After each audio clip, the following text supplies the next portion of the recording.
everyone. Thank you so much for all your support. So now here I am sharing the big news of the day with you guys that I have matched to University of Ottawa Family Medicine program. So in this video I'm going to talk about what are the things that I have done so far and which has helped me throughout my journey. So I did my NAC and QE1 exam in the past 1 year, and that has been a constant struggle because that was a time when I was really not sure if I'm going to pursue my residency career or not. Because initially I came to Canada in 2023, I decided to explore the options, maybe doing masters in public health or exploring all those things because I had no residency from back home. I just did my house job and I was a graduate from 2019. I did my house job in 2020, which was 1 year of internship, and after that I have been working for virtual clinic, for telemedicine, and clinical practices as well. So I had no residency experience from back home, and I'm from Pakistan. So I came to Canada in year 2023. After moving here, I started working on my licensing process, doing my QE1 exam, and then I had to do it twice, and then I did my NACOSCI. My NACOSCI was the first exam that I cleared, and then I did my QE1 afterwards. um, the most important thing that I'll mention here is my scores was not as great, I would say. My QE1 score was just a passing score, whereas my NACOSCI was 1 ST. So, people that's really common among the community that, if you don't have a high score, you're not going to match in Ontario. So this is the case. University of Ottawa is something that I would really want to mention here, that I've matched to an urban area. So that means in my case, matching to Ontario was not just based on scores. I don't think so I have really wonderful scores. My scores were just okay. They were just average scores. So what worked out for me was like I did my QE1 NACOSCI. Along with that, I have been constantly working as a clinical assistant in one of the clinic in Ontario. I think this is one of those things that stand me out, matching in Ontario, because it really matters. If you're working as a clinical assistant in Ontario, like clinical assistant, it's not a licensed position. It's a position which is recognized as a as an entry level job where you're working in a clinic. But in my scenario, one thing was different. Like, I was not on the front desk, I was not working as a receptionist or a medical officer assistant who's there on the front desk. I was rather in a clinical office, but even that doesn't matter because it depends on you how you portray yourself on the profile, right? So I was working as a clinical assistant, and in that role I was basically doing histories, examinations. I was doing all the clinical stuff and the paperwork as well. So what I started doing while I was working as a clinical assistant was I started writing everything that I used to do in clinic, because at times what happened is you're doing lots and lots of stuff that you don't remember while you're writing your personal statements or your CV. So what I did was I started writing my skills, like if I was injecting someone with vaccinations, I used to write that what vaccinations I've given them. Then I assisted in pap smear. So that was something that I mentioned, that I assisted in pap smear. And then I also mentioned that I used to assist in air syringing procedure, that's called air flushing, or cleaning of the air procedures in the office. So all those procedures I used to jot them down, because at the end of the day, while I was sitting to write my personal statement, I had all those things on my hand, right? So other than that, once I cleared all my exam, I then knew that I was applying for a CARMS application. The most difficult part in this journey was the process of, there were two different processes that were really tough throughout the process that I found. One was applying for the applications, and the second was waiting for the results. So applying for application is like, I have made videos on when you have to open your CARMS portal, when you have to apply for exams. So if you go through my videos, you'll find a lot of information on the process, because I have been in the process right now. I'm so fresh with the process that I can vouch for everything that I've done and everything that worked out for me. So this is my first hand experience. You can see I matched in 2025, and this is the second iteration I matched in. That means I failed in the first iteration as well. So I have those failure attempts as well that I'm genuinely going to share with you, and then I have my successful attempts as well. So I'm going to tell you what changed my result, and what different things I've done in the second iteration, what helped me throughout. So I'm going to mention all those things. So what happened is, when I opened my application back in August or September of 2024.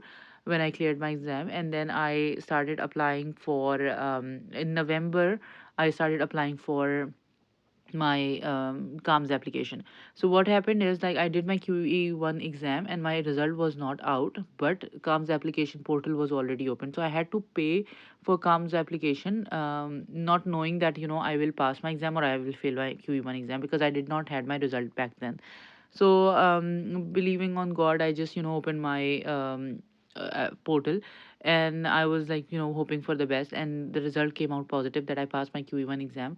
And overall, I found QE1 way harder than NACOSKI. NACOSKI is very much doable. It's very much easier than QE1. If you have good communication skills, if you have good professionalism in terms of, like, you can make yourself look professional, then you're good for NACOSKI. So yeah, so I passed my QE1 exam, and then I had my portal already open, so I started applying for positions. And once I had my result, I was then only able to select the programs, because that is the main criteria for CaRMS application. They let you open the portal, but you can only apply for programs once you pass both your exams. So anyone who's waiting for the results will only be able to apply for programs once you pass both of the exams. You can open the portal, though you can pay for it, but you won't be able to apply for programs until unless your both results are there. So I was able to apply by November. I started applying them, and the process was really um, hectic in terms of, like, my goal was to apply across Canada for just for a family medicine program. So I know people who apply for family medicine as well as internal medicine, but I, keeping in view my previous experiences, since I had a diploma in family medicine as well from back home. So keeping in view, I wanted to just stick with family medicine. So then what I did was I applied for family medicine across Canada, be it Saskatchewan, be it British Columbia, be it Manitoba. I applied for all the provinces. Like, I was open to all the provinces, irrespective, but I wanted to stick with family medicine. I did not apply for internal medicine. And then in the first iteration, the result, the process itself was very scary, because, like, you have to do a lot of stuff. You have to really write personal statement. You have to go through program description of each program, and then you have to really you read the program description, you do all those stuff, and you really precise your personal statements and a resume according to what they need and what they don't need. What happened in my case was, like, in Memorial University, I was applying, and they wanted a form that states, your clinical rotations during your undergraduate. They wanted the dates, and they wanted the department to sign those things, right? So that was one of the very difficult form that I wanted, and I was not sure if I'll be able to get it from my medical college or no, because back home they're not really active in responding you back. They really delay a lot of stuff. So I wasn't sure, but I applied for it, and then later on, luckily, I was able to hear back from my university as well on that form. So these little things which were happening, which were really they sounded so unreal. They sounded like it would never happen, but it happened. So I was like, these things were really making me motivated. Like, if this is happening, that means God really wants me to do this. So that's how I kept myself going, and I knew that this would happen, right, someday. So I kept moving, I kept going with my stuff that I was supposed to do at that time. So I applied for all the programs, and I did my personal statement myself.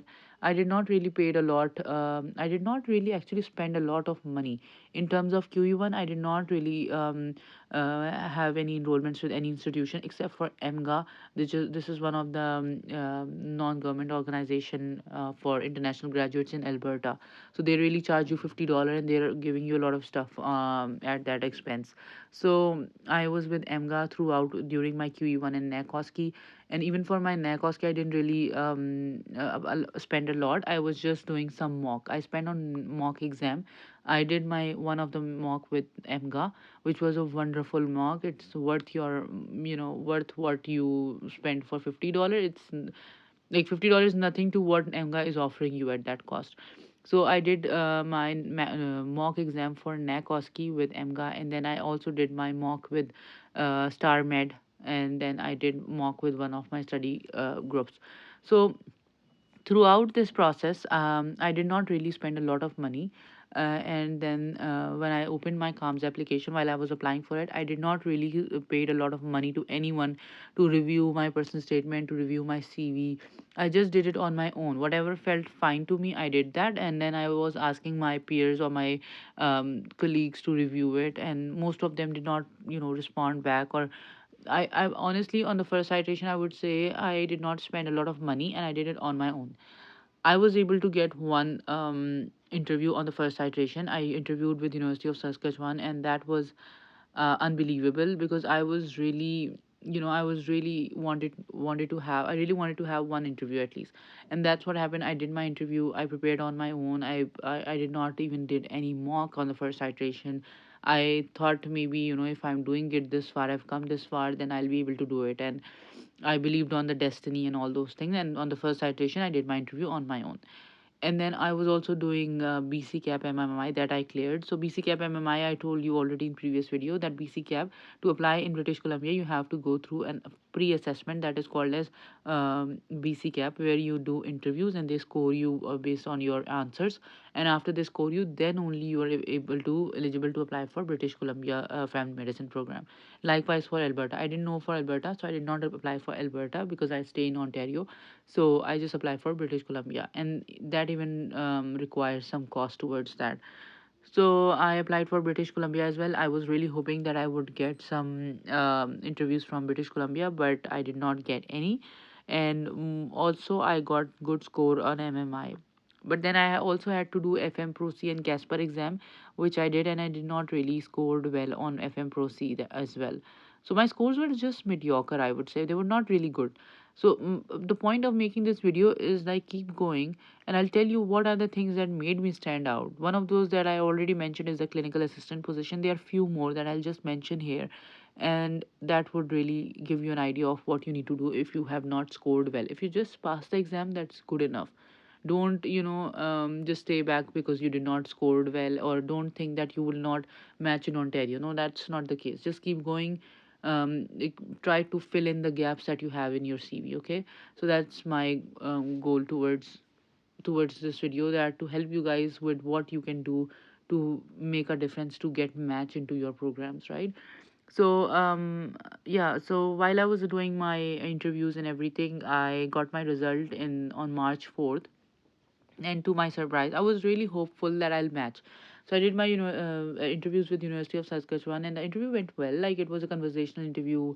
I was telling them stories and all those things, and I knew like there were 10 seats in University of Saskatchewan. I would probably might have got one, but God has different plans, so it didn't work out on the first attempt, and I was really, it was really heartbreaking. I was really not happy on the fact that I did not match, because I don't know why, but for what reason I was really hopeful that I'll match, because my interview went well, everything was fine. It sounded like I'll match, but then I did not match on the first iteration. That was a moment of heartbreaking. I decided maybe then I was literally skeptical that am I going to apply for second iteration or not. I was questioning myself. It was full of, I was full of self doubt and all those things. But then I moved on, because for second iteration you really don't have a lot of time, and you just you just have weeks or two to just reapply and do your personal statements and all those things. So for second iteration, what differently I did was I spent the money at that time. I realized that, what, I need to spend money, because what, I graduated from 2019. I did my house job in 2020. So as far as I know, like, I was not really an old graduate, and then I was working as a clinical assistant in Ontario. I passed both of the exams. I know my scores were not as good as they should be, but overall I found out, like, why am I not matching? Like, I was like, that's the maximum I could do. So then I invested my money, and on the second iteration, and what where invested money was, like, I reached out to the people who already got matched in the first iteration. Let's say if there was someone I know, a person who matched into Western University, and she really helped me in making my CV. And when she looked at my CV, she said, "You have everything. It's just that you've not organized things properly. Your CV look haphazard." And that was a time I realized, what, I should have done this before. But God has good plans for you, and I know that for first iteration, for sure, for Ontario, they literally called the people with high scores, and my scores were not good, and high scores specifically in QE1, not in NACOSKI, because I know someone who had a high score in NACOSKI but not in QE1. They did not got call from Ontario. So every year it's different. This year in first iteration it was probably the high score in QE1. So even if I was doing a best on my CV, I wouldn't have got call from first iteration, because for first iteration they specifically had high scores on there. But for second iteration, they for sure had no high scores on their interview list, because I got a call and I do not have high scores, right? So then what happened is, like, I reapplied in second iteration, and I fixed my CV with her. I fixed my personal statement with her, and then I additionally paid another person for my personal statement and CV. And this is how I was constantly reviewing my personal statement and CV. The things were all the same. It was just that she made me realize that you need to put all your highlights up there. I did not even had any highlights, professional highlights on my CV, so I made blunders on the first iteration. But then on the second iteration, what I did was, like, I paid her, and we were able to come up with a nice organized CV, a nice personal statement with to the point things, and then highlighting the achievements that I've got so far. And then, to my surprise, I was able to get four interviews on the second iteration. I got interview from Northern Ontario School of Medicine, NOSM. I was able to get interview from Queen's University, Ontario. I was able to get interview at University of Ottawa, Ontario, and then I was able to get an interview at University of Manitoba. So four interviews in the second iteration was something that I was amazed at. And people, honestly, they told me that if you got four interviews in second iteration, that really brings high chances to for you to get match. And in the second iteration, I was really looking at how many seats do they have. So University of Ottawa had around 40 seats, Queen's University had around 20 seats, and Manitoba around 14 or 15 seats. NOSAM had 5 seats. So seeing that results, seeing that in those invites, I was able to recollect my confidence that I do have something in me, right? There's something in my profile that brings me up here, but I have to really polish my skills on interview. Then again, I realized, and I paid for it. I literally invested money on that, and I uh, you know saying that invested money is like, it's not like I'm asking you to throw out all your money, because I know people who are struggling, who are going through this journey. It's really tough, and we don't really have a lot of money to spend, because we are really paying a lot for exams, for question banks, for whatnot, right? So make sure you spend your money wisely. Don't just throw your money out there to anyone. So in interviews, I paid three different peoples for interview mock. So I did mock with one of the resident who was working in Ontario as well, and there was another resident who just recently got match. I interviewed with her, and then I interviewed with one of the person who matched into internal medicine in Alberta. So after interviewing with all those people, what I realized was, they were telling me that you speak really fast. You have to have these things in your communication. If you're telling about your stories, be very expressive. If you're telling a sad story, show those sad expression. If you're telling a happy story, just be happy, show your expressions out there. So that these are the kind of things that you really get to know when you really do mock with someone, right? Mock with some stranger, mock with someone new who don't know you actually. So that's how you really get a good feedback. I started working on my feedback. I took time off from my work. Yeah, this is something that I also did. I On the second iteration, since I had my interviews, let's say I had one interview on Saturday, the other one on Tuesday, Wednesday, and Thursday. So likewise, University of Ottawa, I did my interview on Thursday. Last interview was with University of Ottawa. So I think by the time I came up with University of Ottawa, I was already well prepared, and I was already in my flow. So I did my interviews, and it was really a tough, challenging phase as well. But I really enjoyed that time, because I had few stories in my hand, and I'll really make video on interview skills, like what are the things that you really need to show up on your CaRMS interview, because there were few things that I really worked on. I had my stories in there. I had like I know that there is some CanMed roles, and on those CanMed roles, I put up some stories, and I still remember one of the story that I mentioned on University of Ottawa interview, that the preceptor there, she said, oh, you know what, your patient recognized you as a safe doctor, and I was like, um, I got this vibe that it's a very nice interview. Like, I enjoyed my interview overall. So I'm gonna make a video on that as well, on what happened in all those four interviews, just to give you a brief idea of how interview works and how you have to be there on your interviews, right? So and I did my interviews, and then the challenging part comes again. That's the waiting period till you get your results. So I did my last interview on 27th of it was March, and then yeah, it was 27th of March I did my interview, and then the waiting period comes again after, like, we had 2 weeks of waiting period, and then the result came back on 17th of April, and around 12. So the CARMS people, they have fixed timings that they release results on 17th of April, 12 p.m. I wasn't really ready for my result, in terms of, like, I wasn't really hopeful. But then what I changed my belief to, that I wasn't really hopeful, but I kept it in a way that, whatever happens will happen for my good, and I'm ready for anything that happens. Okay. So and then I opened my result, and I just saw the name Ottawa, and I broke into tears, because that was an unbelievable moment for me and my husband. And yeah, here I am today. I have this certificate, which every one of us, I'm sure, is is really, looking forward to see. We imagine our names on there. So I even imagine my name in there. So yeah, I'm here with my certificate here today, and I hope this story helps you, gives you motivation. I'm being genuine with my story that I tell you here. If you guys have any questions, just comment down below. I'll be there to help you guys any way I can help you. And I'm surely gonna make my videos more often to help you guys out with whatever I can.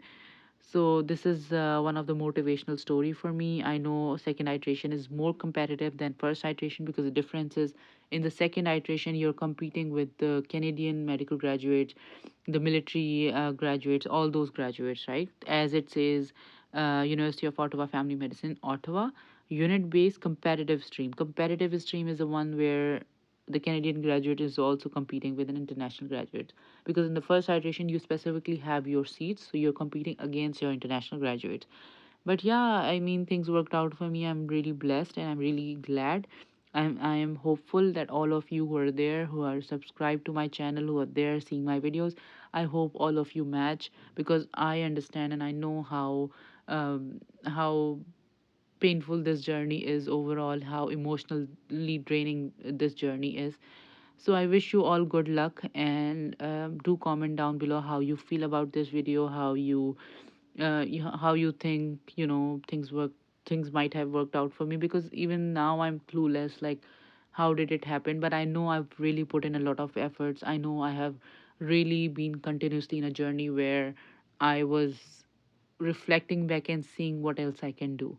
So there are a few things like volunteership, a few extracurricular activities related to family medicines that I did. So I'm going to specifically make videos on family medicine specific content and all those things that will help people out there. So I wish you good luck to all of you. I hope you like this video. Do comment down below and take care of yourself. Thank you. Bye bye.